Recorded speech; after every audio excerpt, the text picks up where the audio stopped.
Tape alert, tape alert, tape alert, tape alert.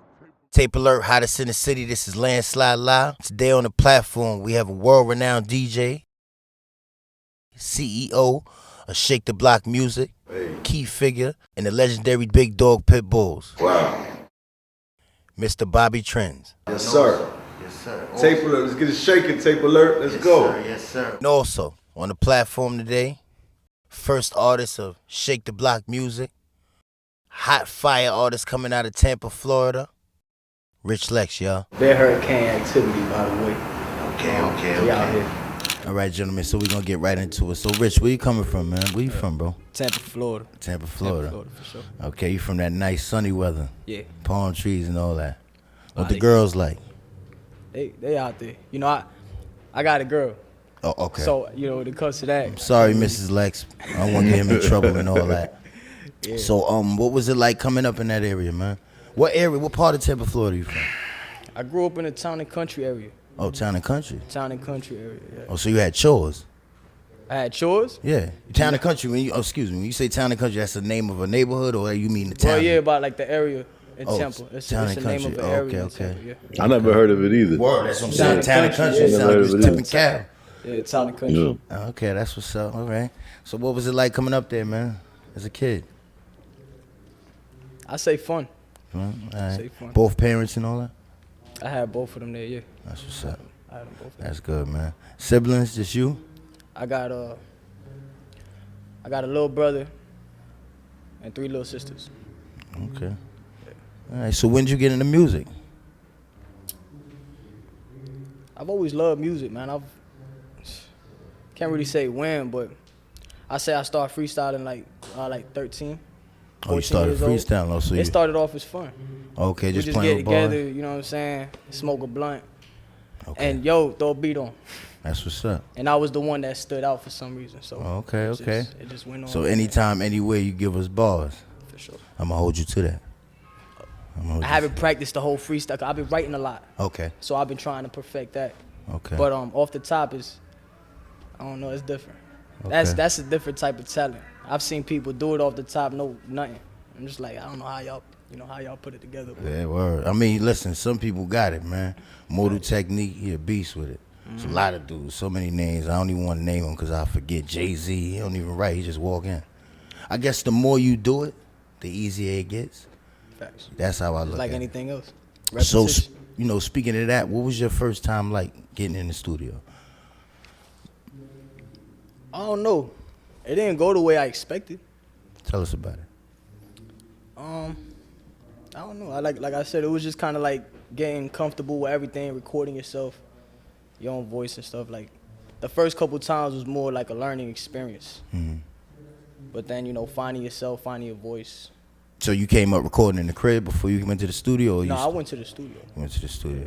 I record at the crib now because it helped me find my voice. So Okay. now I know exactly how I want to make my music and Okay. shit now. So Coming from Tampa, Florida. Okay, so who inspires you? What was your inspiration? Who you listen to coming up? Wayne and Drake. Wayne and Drake. Yeah. Wayne and Drake. That's what's up. Ain't a bad too. That's what's up. Because Wayne is a beast and so is Drake. Shout out to them.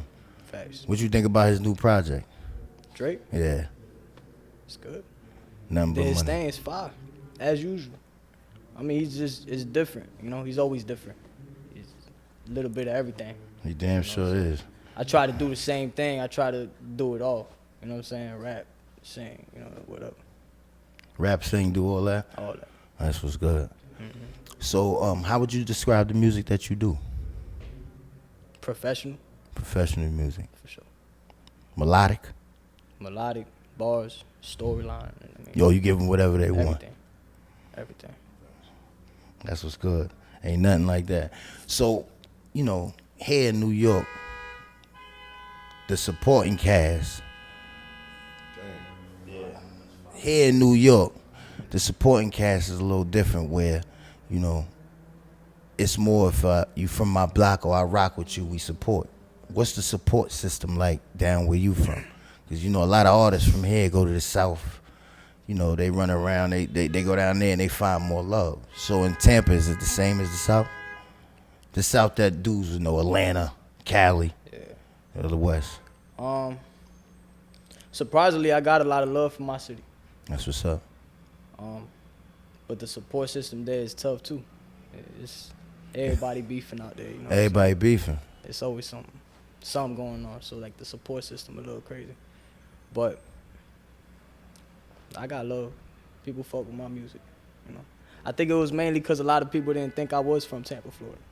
Oh, they ain't think where they thought you was from. You do got a southern twang. I don't know, not from Tampa. A lot of people thought I was from up here. And you know, I wasn't. I'm from Florida, Tampa, Florida. Your whole life, born and raised. And also I don't sound like a Florida artist either. Yeah, you got that southern twang to you. Yeah, like I don't have that you know, like that Kodak sound or you know, that Tom G sound. Tom G. Oh, Tom G. Tom G's another artist from Tampa. Shout out to Tom G, man, for sure. He doing this thing. Yeah. Yeah, I don't have like, you know, that juke sound. So I'm more just kind of like. What do they call it? The jug sound? It's juke music. Jug music. Yeah, jug music. For so, those who don't know, what's jug music? Jug music was the Talk style. about it. That, what style of music is that? I'm gonna be real with you, bro. I've never really, you know, studied it. Okay. My cousins, when I was growing up, was always dancing. What artist that we know of that's a jug artist? Oh, Tom G. Tom G. Okay. Tom G. Tay Bebe. Tay Bebe. Okay. I don't know if there's others, but them two for sure. You willing to work with these artists? For sure. Okay. Add your flavor to it, jug and your melodic. You know what I mean? Put that together, come with some heat. That's what's good, man. You got to be able to do that. So as far as doing music, do you interact with your fans, your audience? I try to. Yeah. Yeah, I try to. They send a comment, you send one back, show the love. Yeah. Shows and all that. What was it like your first time doing the show? I'm nervous. You was Of nervous? course. But it was straight. I think my first show actually went pretty good for it being my first show. What I had advice a lot was of it? my people out there like supporting. So Okay. yeah. So you had people in the audience and all that. It'll make you feel better. That's what's up. That's dope. What would you what kind of advice would you have for an artist coming up that's about to do his first show?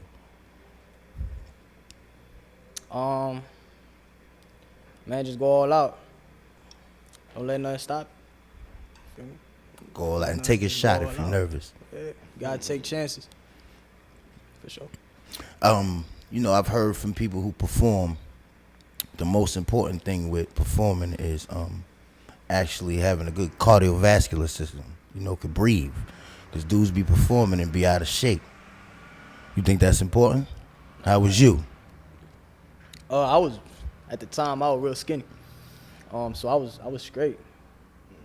I'm not too much out of shape either, man. So I feel like I still, you know what I'm saying, still rock out. Okay. So going forward, how'd you link up with Mr. Trends? My boy, I got a boy that always just sent my music out. And he was sending it to Jeff. And Jeff started showing my music to Bobby. At the time, it wasn't all that. I was still learning. It's always all that, man. Right. 2 years after, they started showing my music. I got a little better. And yeah, from there, they just flew out to Florida, and we chopped it up and made something happen. Okay. What was that experience like? You know what I mean? Linking up with a legendary DJ like that. Took interest in you and all that. It was cool. It was cool, genuine. For sure. The vibes was there. Stand up, dude. Okay. So, Mr. Shake the Block. Yes, sir. Peace, God. How you doing? Good, man. Blessed. How did Shake the Block? First, we're gonna start from the top. Where you from originally, man? I'm from Newark, New Jersey. Newark, New Jersey. Shout out to Newark. Uh-huh. If you from back in the days, Newark, when they take you out your car. Yeah. New Jack City. Facts. Okay. So tell me what it was like coming up back then, man. Coming up back then, I want to say it's very different from what I'm accustomed to now. Living. We grew up. I grew up not thinking that I could do what I'm doing now. Okay. You know what I'm saying? Like, I want to say where I grew up, everybody's like parents were either like hard workers or victims. You know what I'm saying? So we grew up different. My parents were hard workers. You know what I'm saying? So they instilled some good values into me. But because they work hard, they hardly were around. So I was in the street a lot. You was forced to, Yeah. So, you know, and like, you know, you woke up every day, went outside and seen the same things every day, and we're just used to, I mean, I want to speak for myself. I can't speak for everybody from Newark, but, you know, I was born in Newark, grew up in Irvington. So it's a whole different situation, but, you know, Essex County, went to school in Newark. So we didn't have anybody that we like looked up to that was like in the music industry. Doing their thing, yeah. There were a couple people, but to me it was like it wasn't real because I also grew up like whatever you saw on TV wasn't real. So like, you know what I'm saying? So the same thing like listening to the radio was kind of like the TV. So like it wasn't accessible to us. Yeah. You know, but I did it because I loved it. You know what I'm saying? And then it turned into something. But you know, just trying to figure out how to get to the next day. That's what's up. You know what I'm saying? That's kind of. Well, shout out to your parents too, making it happen. Yeah, for sure. I love them. They still together too. So that's dope. Salute to them. Yeah, how many years is that? Over 40 years? 30 years? Definitely over. Wow. They still together. Shout out to mom and pop. For sure. We need a lot more of that in every community. Facts. That's good. You had siblings? You came up dolo, or was just you? No, I have a younger brother and an older sister. Okay. And I got 2 other sisters on my father's side. One that I never met that live in South America. Okay. And yeah, so it's a couple of us. Okay. Oh, your parents originally from South America? Yeah. Okay. Yep. That's what's up. That's a big question because everybody's trying to figure out where I'm from. Yeah. I don't ever really tell them. Okay. So you know, you got a little something. Yeah. I mean. Okay, I got that. All right, so so you at a young age, when did you get it? When did you get your first turntables, man? How'd you get into music? Man, I mean, I love music from like there was music played in my house. You know what I'm saying? So like, you know, there was music in my house. There was music outside. Like I grew up in the era where like people were outside playing music on the corner. You know what I'm saying? On their stoop. You know what I'm saying? On their steps, whatever. So I grew up listening to various different types of music. You know what I'm saying? And I just always loved it, and I loved the culture of it. You know what I'm saying? Like it was this dude on my block. He was the first DJ that I knew of. His name was Bass. Oh, shout out to And he used to like walk down the street like he had like this walk. You know what I'm saying? Like this swag. And like it was just like, man, like why he like that? You know what I'm saying? It was just like some whole other shit. It wasn't regular. And my sister, my older sister, she graduated 8th grade and asked my mom if she could throw like a house party for like graduation. So they said, yeah, my sister was on some, well, Bobby know music, so can you pick out some music for the party? So I was like, all right. So picked out like 4 records, and like 5 people came, and there was 7 people. Then it was like 50 people in the basement, and they were like, you only got 4 records? You know what I'm saying? So the kid Bass pulls up, and he's like, where the DJ at? And I was like, DJ, what you mean? Like, I didn't think it was real. Music. You know what I'm saying? So he brought a speaker with his tape deck and played a mixtape, and it turned into the biggest party. Like, it was one of the parties where the walls were sweating. You know what I'm saying? So like, it was how it used to be. And I seen like all of my sister's friends was on him and his boys. I was like, I want to be a DJ. I want to be a DJ. Facts. Yeah. Speaking of a DJ, right? So let's go back to this. As a DJ, you coming up in these times. So Bass is the one that inspired you, or Bass is the one that put the light on it for me. He put the light on it. You know what I'm saying? He put the light on for me, and then I want to say like DJs that inspired me. It's like Kid Capri, Doo-Wop, Funkmaster Flex. Shout out to them, bro. Yeah, it's my 3 big inspirations. What was it like playing your first official set? Like in a club? Yeah, I'm talking about a club, anything party? Bigger than it was at the house. I remember anything bigger than the house. Yeah, no, well, bigger than, because you said your first set, it was a party. You know, you were there, you played your. And then that wasn't my first set. That's the first time I saw and wanted to be a DJ. Okay. You know what I'm saying? Like my first set was probably when I was 14. I did a party at St. Rocco's on Clinton Avenue. I believe that's Irvington, like borderline Newark. That was my first set. First set. Yeah, but I shared it with like 5 other DJs because none of us had a complete set. Oh. Like I had one speaker, he had the other speaker, he had the turntable. You know what I'm saying? We ain't had no money. You know what I'm saying? So every DJ had, like, if you was going to DJ, you had to bring a piece of equipment. You know what I'm saying? So like, and like, see, I always thought it was, you know, like the beginner DJs, or you always bring help or a hype man or something like that. Nah. And then you know what it was too? I think genuinely, I think it has to do with me being a Leo too. I'm a leader. You wanna do it yourself. So like, no matter how many, it didn't matter if he had 3 speakers and I had 1, I still did the main set. They were just like, nah, I'm getting on when prime time. You know what I'm saying? It was my first party talking about prime time. You know what I'm saying? So, nah, but we busted up. It was a good time. It was a good time. Okay. You know? Okay, so how did it become a profession? How'd that come about? Again, I never thought it could be a profession. I was just on some, I love DJing in my bedroom, in my basement. You know what I'm saying? And I guess I just loved it so much. And there was a time in my life where I was in a bad, let me change my words. Words are powerful, right? I was in a rough part of my life. Okay. And we all have them. where I couldn't even think about music. You know what I'm saying? So once I got my feet stable back on the ground was when I was like, I want to get back to DJing. But I just wanted to DJ like in my bedroom. It wasn't even like you know what I mean? And I started calling like friends from high school, like, you still DJ, and started like coming and doing sets at like their parties and stuff. And then one day I'm on the internet and I'm looking at hip hop websites and I find Funk Flex's website, and there was this big flashing sign that said, "You want to be in the music business?" And so I thought it was fake. I was just like, what kind of scam shit is this?